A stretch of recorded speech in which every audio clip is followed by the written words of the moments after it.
Hello everyone and welcome back to my channel. If you are new here, we talk about all things homesteading, homemaking, and the journey to a slower, more simple life. In today's video, I thought I'd take you through a typical morning routine.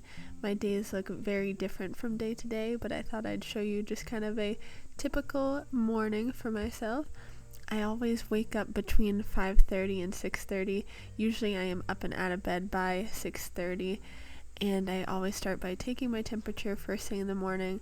That has to do with regulating my cycle. Then I get up, and on this specific day I got a shower first thing. That's why my hair is in a t-shirt. Actually, I use a t-shirt over a towel because cotton is better for my hair. And I like to start my day though by just sitting out and relaxing in the garden with a cup of coffee and just kind of watching the sun come up. Next today, because I washed my hair, I'm just kind of drying it, and I put a little bit of castor oil in my hair after I wash it just to kind of keep the frizz down. I have a curl pattern to my hair, so I try to keep it not so frizzy and just kind of nice. I don't really have much of a routine when it comes to my hair.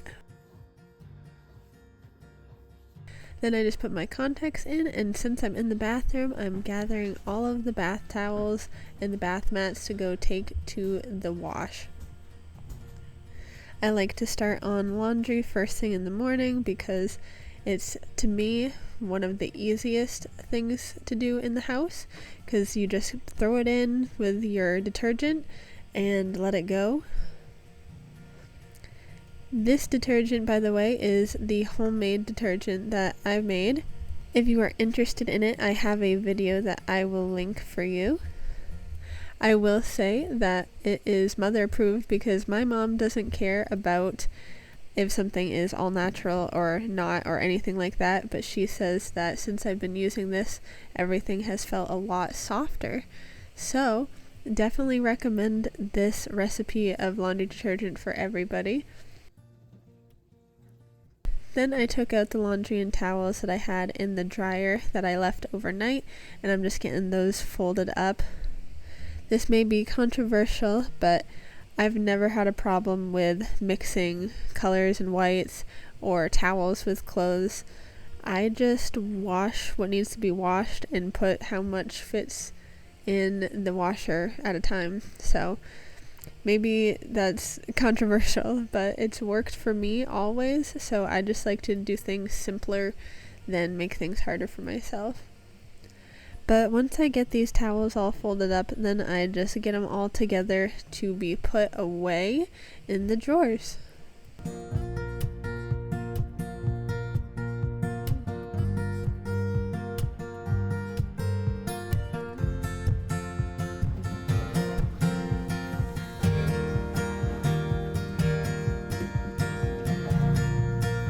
So once I get these put away, then I'm going to start by putting the dishes away as well. I don't have a dishwasher, so I have to wash all the dishes by hand, and what I like to do is every night before bed get the kitchen all clean and ready for the next day, so I don't have to do any washing or worry about anything like that.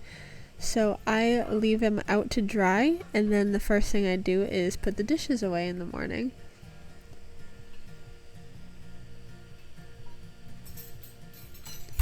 To me, that's just a little bit easier because then I don't have to hand dry as well as hand wash.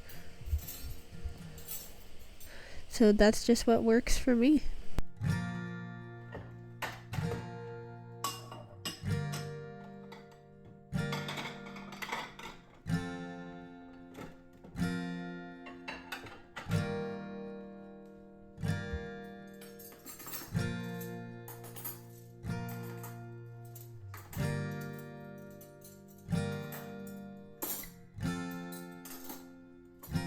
And now I'm going to go ahead and start folding the clothes.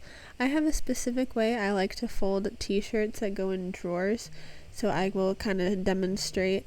It's a way that you can put it in the drawer so that you can see everything when you open it up. opposed to more traditional folding where I feel like things just go on top of each other, and so you kind of have to pick through to see what you want. This way you just can open it up and you can see all of the options. And then things that I hang up, I don't bother folding, of course. I just make them go right side out and set them aside so that I can put them on hangers when it is time. One of the things about homemaking is that it can be very similar from day to day. You're always going to have your basic chores you need to keep up with, like the dishes and the laundry, but it can still at the same time look so different from day to day because you can really organize your time however you see fit, and that's one of the things I love about it. So I've been working on another sourdough starter.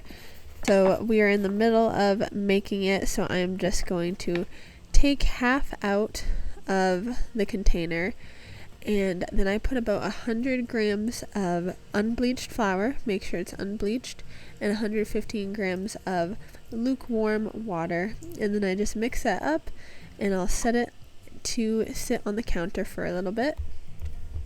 This is a 7-day process making sourdough starter before it is ready to use.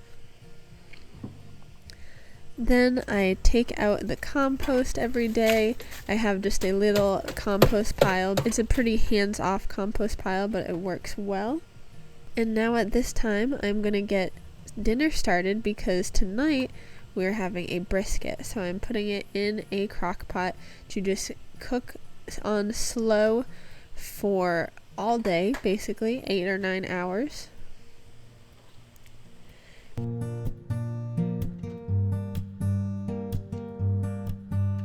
And now after doing all this, the washer is all done and I can throw all of that stuff into the dryer.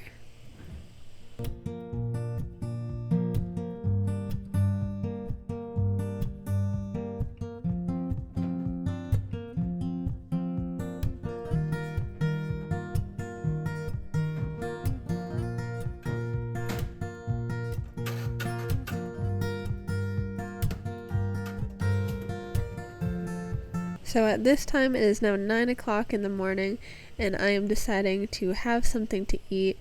I usually don't eat until later compared to when I wake up. I am kind of an unintentional faster in a way. It's not a health thing that I'm conscious of. I just kind of tend to not eat much in the morning and then eat a lot more in the evening, but I usually do have something around brunch time.